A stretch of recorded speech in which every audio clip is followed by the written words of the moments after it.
Lieutenant Colonel in Reserves Jonathan Conricus, Senior Fellow at the Foundation for Defense of Democracies, former IDF International Spokesperson. Can you tell me what you know about this attack on the Sana'a International Airport today? So, what is currently clear, based on a lot of open source intelligence and IDF briefings, is that the IDF struck a few targets of, I would say, strategic importance in Yemen, belonging to the Houthis or supporting Houthi military activities. One is actually not the airport. The airport drew most of the attention, but I'd focus on a cement factory in the northern part of Sana'a, which actually I think will be more effectful on Houthi operations. That is, according to Israeli and I believe also US, but according to Israeli intel, a cement factory that is operated by the Houthis that produces most of the cement and concrete and construction material for Houthi bunkers and underground facilities and other combat support infrastructure, which is important for them. Some of the infrastructure has been targeted over the last months by the US, UK, and Israel. And this cement factory has had an important part to play in terms of Houthi military capability. So that's one. Two, the Sana'a International Airport.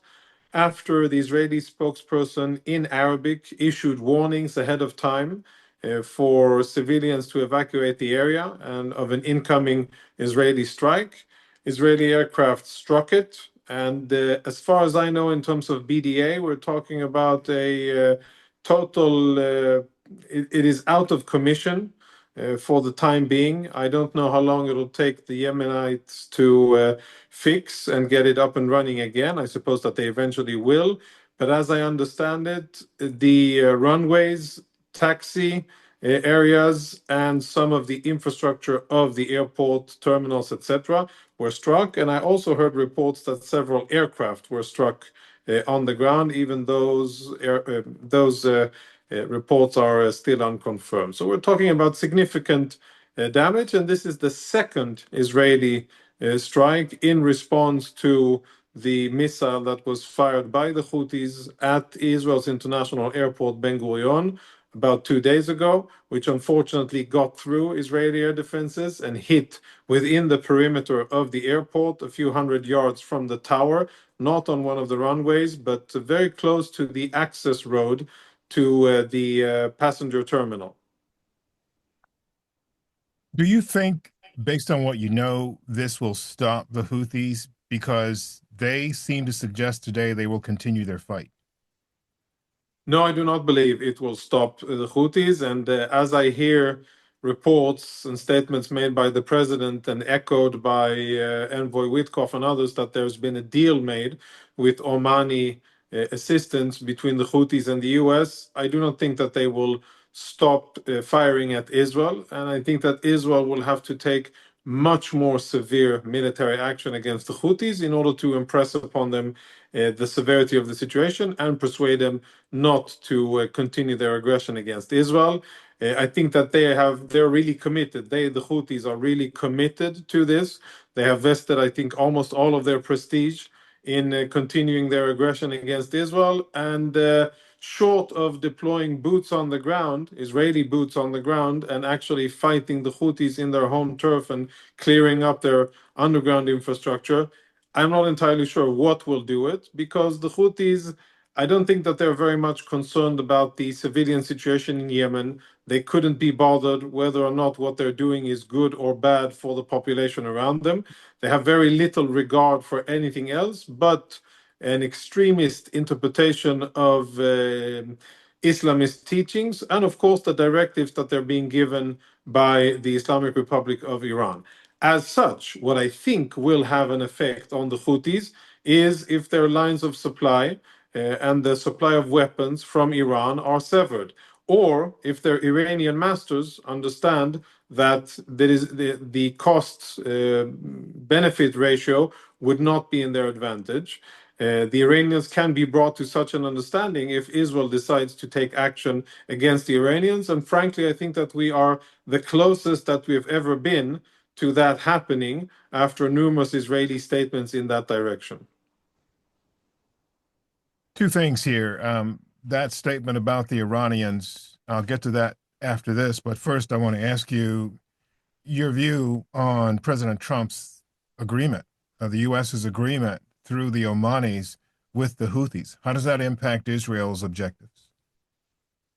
So the details are still not totally clear, but what I see so far, if this is the quality and cunning of US negotiations and deal making, then I am not very optimistic about the future because this is a short-sighted, again, according to the details available now, it appears short-sighted, incomplete, and doesn't address the issue holistically.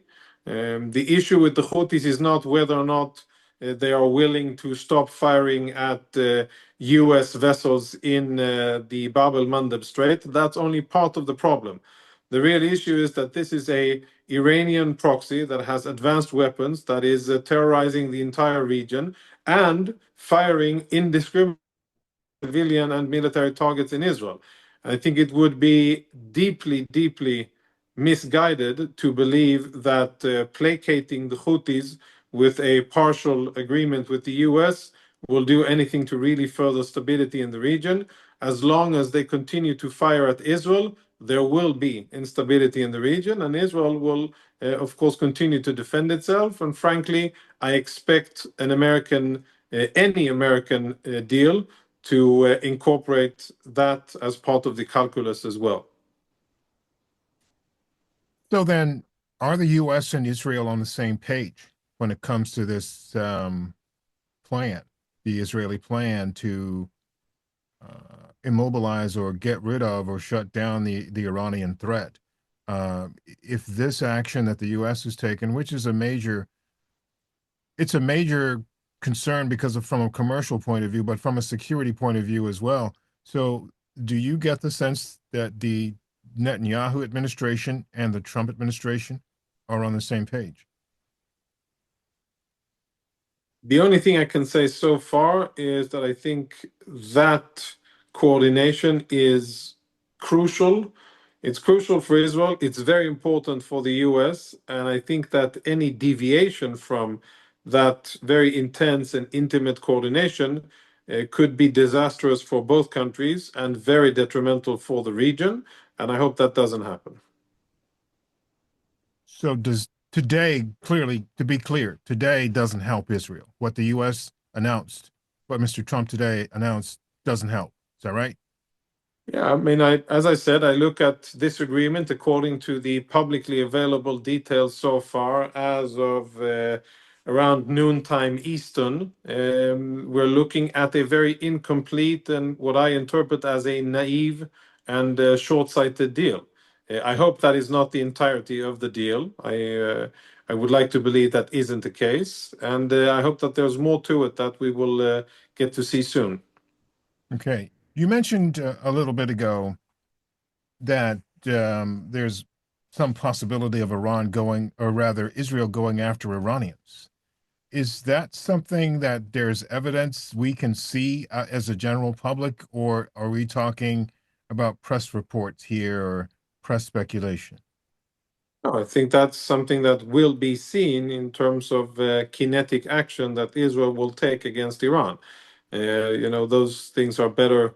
It's probably wiser to first do and then tell than tell and do. So I think the public will be able to see it once it happens. And my assessment is that we are closer today than we've ever been with regards to this. And the Iranians, they keep pushing the envelope. They keep providing the Houthis with weapons, and they keep telling them to fire at Israel. There have been several warnings by the US president, by the Israeli prime minister, by the head of the military, the commander of the military, minister of defense. Everybody has warned about this for quite a while. In my mind, they've been warning too much. I much more prefer the if you want to shoot, shoot, don't talk. And I think many warnings have been made. and the situation should be clear. And I think that we are closer to that reality now. Okay. One very last thing here then. The Gaza situation. Do you get the sense, do you believe, do you think that Israel is planning basically a full-scale occupation there for some time? I think what Israel is doing is still posturing and negotiating and using the military in order to apply pressure on Hamas. I think that eventually, when the next big move is when Israel will start providing food in Gaza. What that will do is to circumvent Hamas's real source of power in the Gaza Strip, and it'll pull the rug underneath their feet. And I think that will get Hamas out in the streets and fighting against the IDF, and we will see significant pushback by Hamas. Until that happens, Hamas doesn't really have an issue of concern because they lay low in their tunnels and they'll just wait it out. And international pressure will do its thing on Israel, and eventually they'll be able to come out of their hidings and then regain control over Gaza. If and when Israel starts distributing food, that will really cut Hamas out of the picture, and then I think we will see fighting. And we'll see main combat operations, lots of fighting, lots of civilians getting caught in the middle, sadly, mostly because the Egyptians aren't letting Gazans out. I don't know if your listeners are aware of this, but a very cynical historical piece of trivia. I think Gazans are the only civilians in the history of warfare that have been prevented from leaving a battle space. I cannot think of any other conflict in the world where bordering countries and the international community have prevented civilians from seeking safety outside of the battlefield. The only ones that have been kept in by the Egyptians and by the neighbors are the Gazans, much to their own danger and against their own will. And I think that if it happens that the gate at Rafah will be opened, that will also be a game changer, and that will hasten the fall of Hamas. That'll alleviate the humanitarian situation, and that could bring things to a completion. Regarding Israeli occupation, yeah, if you look at how wars end, usually they end with the victorious side occupying the defeated side for a certain period of time in order to transition from whatever evil rule was there before, and then to transition into something better and to dictate that the future goes in a positive direction. I don't think that the war between Israel and Hamas is any different. So I think that at the end of main combat operations, we will see a deployment of Israeli troops there, and then there will be a transition period. At the end of a transition period, which I think will be months, if not years in the future, we will hopefully see independent, prosperity-oriented Palestinian governance that isn't about jihad, isn't about killing the Jews, it isn't about war and sacrifices and martyrdom, but it's about peace, prosperity, respect. And when that day happens, then of course Israel will be, I think, very much encouraged to disengage from that area and redeploy on its side of the border.